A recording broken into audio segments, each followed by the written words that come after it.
nowadays couples are juggling a lot between personal and professional life, like the balance. Some kind of they are not finding it. So, any advice to those couples how they can balance their personal and professional life together?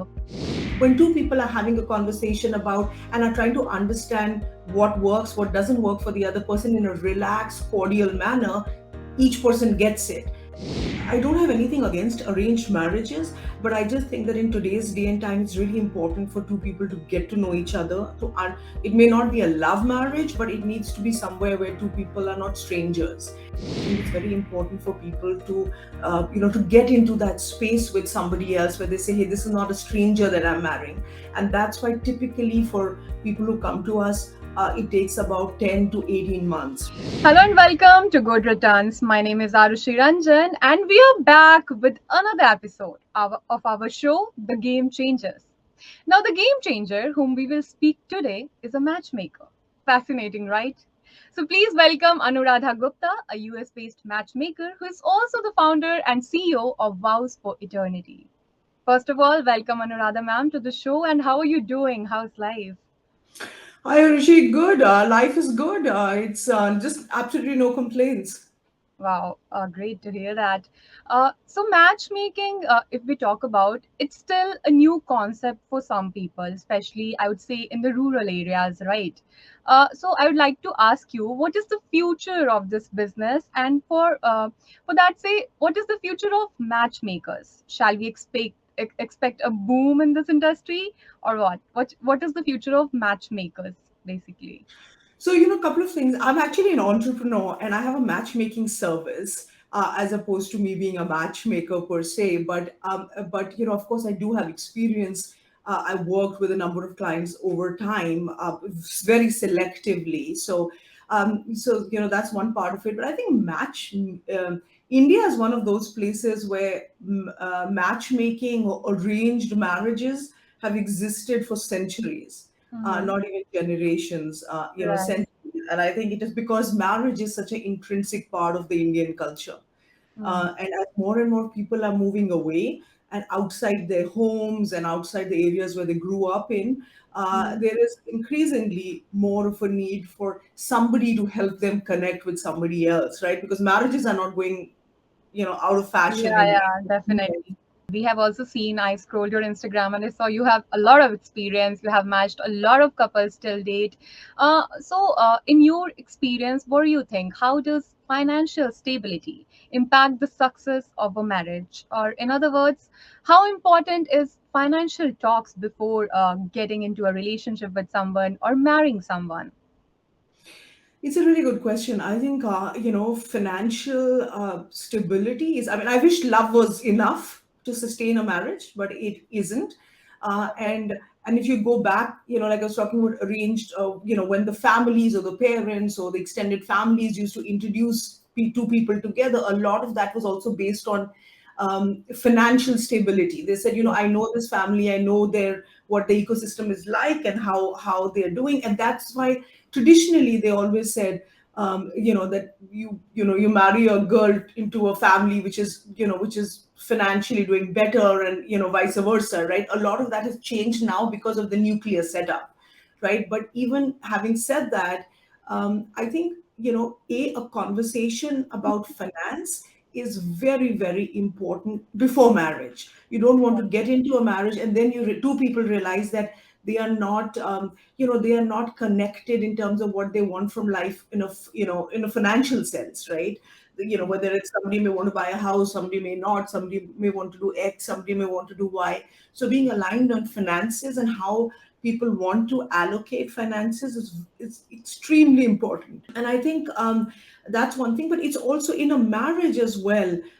It plays a very important role, because so many of the decisions that we make as a couple are dependent on finances, right? Finance gives Right. you options and choices, right? Yeah, absolutely correct. Correct me if I'm wrong, but your company, Vows for Eternity, by the name of a listener, what I can decode is that you are getting vows exchanged for eternity. Can you just elaborate on Vows for Eternity a little bit more? What inspired you to start this business? So I think it's very much about like you said, vows for eternity. The name sort of says it all. I think I truly believe I'm a big believer in the institution of marriage, and I think that nobody gets into a marriage thinking it's not going to be forever, right? Sometimes for different reasons it doesn't work out, but I think that's what the name represents. When two people come together, they really believe that this is going to be forever, right? And they're going to make this work. Um, I started this because I think that for me, what we do is in the offline space. So we are not an online service Okay. provider, right? So we are offline, and I think that's really where real relationships happen, right? They don't happen Yeah. behind a computer screen, right? Even right now we're having a conversation, but the both of us can see each other, right? It's not a nameless, faceless connect, you know. So I think that's what vows fraternity does. It really tries to connect people who are basis mindsets and value systems, and of course personality fits, because that is also an important part of a marriage. Right, right. So, uh, your company also has a very unique phrase. I read somewhere that it says arrange introductions, not marriages. Please help us understand this phrase. What does this mean exactly? It's very simple. I don't have anything against arranged marriages, but I just think that in today's day and time, it's really important for two people to get to know each other. It may not be a love marriage, but it needs to be somewhere where two people are not strangers. And Yeah. at Vows for Eternity, we strongly advocate that. I think it's very important for people to get into that space with somebody else where they say, hey, this is not a stranger that I'm marrying. And that's why typically for people who come to us, it takes about 10 to 18 months, right? We Okay. arrange introductions, we are facilitators, we see ourselves as facilitators, and then two people have to very organically take that forward in terms of getting to know each other. Can we be friends? Do we like each other? All of those things, and see how the relationship evolves, organically, rather than meet each other once or twice and say, hey, is this, are we getting married or not? I think in today's day and age, Yes, uh, yes, it that's not the definitely best way. makes sense. But in Indian culture, I would say specifically that still arranged marriages are more prevalent. It is more practiced.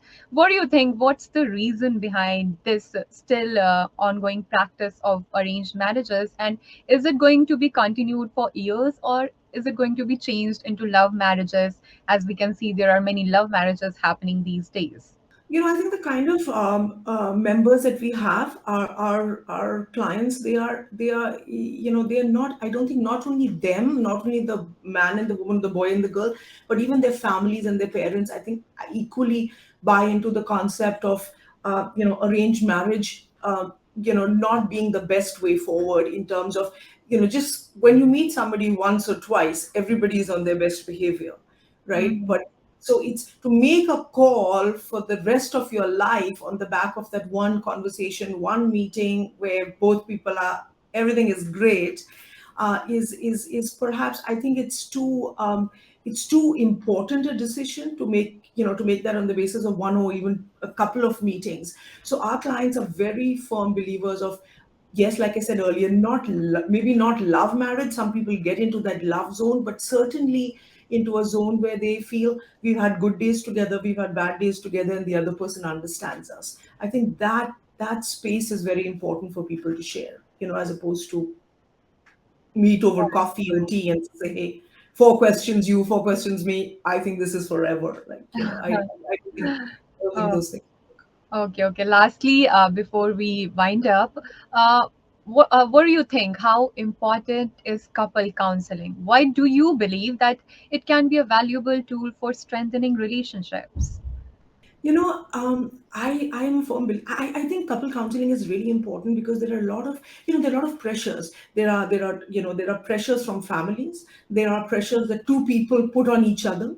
Then these days, given social media, there is also a pressure on the wedding, for the wedding itself.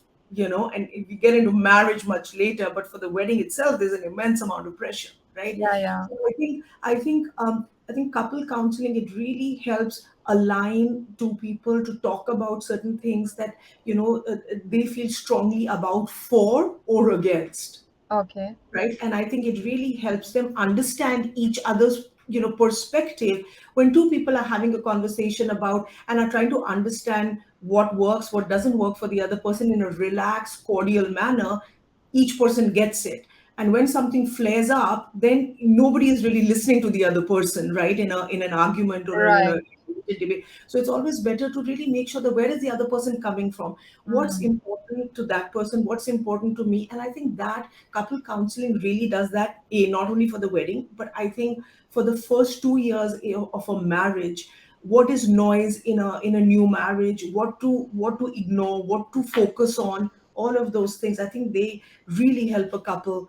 Like they say, the first 2 years is the make it or break it years. Do you have any advice for couples nowadays? Couples are juggling a lot between personal and professional life, like the balance, some kind of, they are not finding it. So any advice to those couples how they can balance their personal and professional life together? I wish I had a magic potion for that, because that's always a struggle, and I think that very often that I struggled with that as well.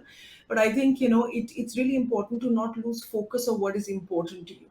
And when you define personal as one sphere of life and professional as the other sphere, and you really don't lose focus on whatever is the most important, relationships are really up there in terms of importance, because Mm. if those things fall, a lot of other things fall. So I think people have to prioritize what is really important. And if there is a problem professionally, then I think it's about communicating that. So communication is very important in a couple, to say, this crap is happening here, I really need to focus on that. But I think that communication is really important, and prioritizing what is happening and where attention needs to be.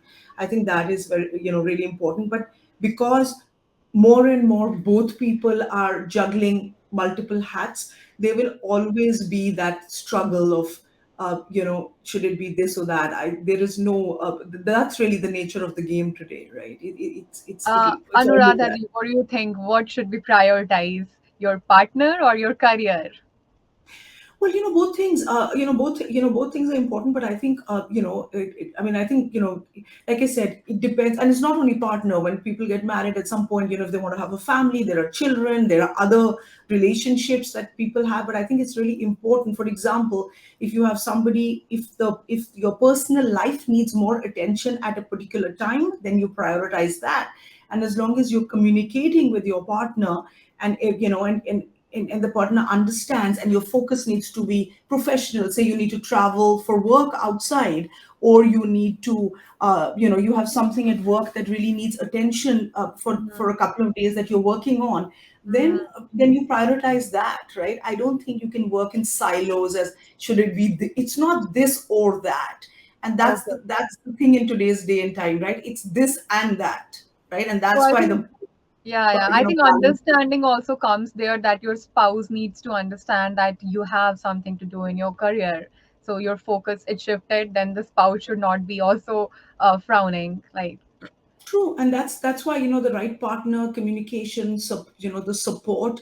Two people have to back each other. They have to and support that's each why other. matchmaking is important.